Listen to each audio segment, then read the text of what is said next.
మామిడికాయలు చాలా రాలాయి కింద. మా వాళ్ళన్నీ ఏరుతున్నారు. మా నాన్నమ్మ వాళ్ళ ఊరు. అల్ల నేరేడు చెట్టు, మామిడి చెట్టు.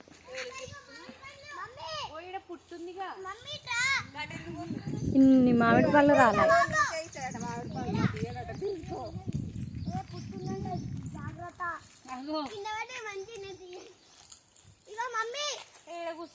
న్యాచురల్ మామిడి పళ్ళు చెట్టు నుండి ఇప్పుడే కింద రాలాయని మా పిల్లలన్నీ ఏరుతున్నారు.